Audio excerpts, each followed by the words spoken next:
સુરતમાં મનપાની જનરલ બોર્ડની મીટિંગમાં વિપક્ષે 16 દરખાસ્તો અને 12 જેટલા પ્રશ્નો ઉઠાવી શાસક પક્ષની કામગીરી સામે સવાલ ઊભા કર્યા હતા।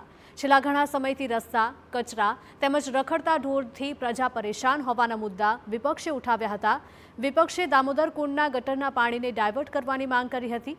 રખડતા ઢોરને લીધે અકસ્માતોનું પ્રમાણ વધ્યાના આક્ષેપ પણ કર્યા હતા।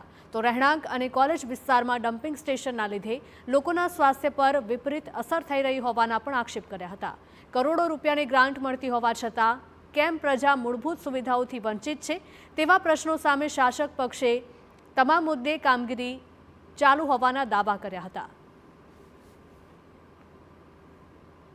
તો જે બાઉદીન કોલેજ પાસે જે કચરાનું ડમ્પિંગ સ્ટેશન મહાનગરપાલિકાએ બનાવેલું છે એને હિસાબે ત્યાં ભણતા વિદ્યાર્થીઓ, આજુબાજુમાં જે રહેવાસીઓ છે તથા ત્યાં સિટીની મધ્યમાં જ આપણે જોઈએ કે સિનેમા ઘરથી માંડીને રવિવારી પણ ભરાય છે। પુષ્કળ માત્રામાં ત્યાં લોકો આવતા હોય અને રોગચાળાનો આખો ફાટી નીકળે એવી દુર્ગંધ ત્યાં ફેલાય છે।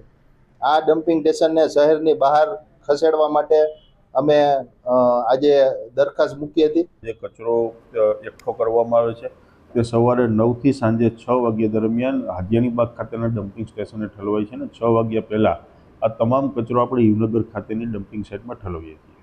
પરંતુ સાંજે 6 વાગ્યા બાદ તો ત્યાં પણ કોઈ કચરો રહેતો નથી। પરંતુ જૂનાગઢ મહાનગરપાલિકા પાસે અનેક રજૂઆતો આવી છે, તેને ધ્યાને લઈ અને ટૂંક સમયમાં આ કચરો ત્યાં ન ઠલવાય અને યુવનગર સાઇટ અથવા તો અન્ય કોઈ જગ્યાએ જ આ ડમ્પિંગ કરવામાં આવશે તેની અમે ખાતરી આપીએ।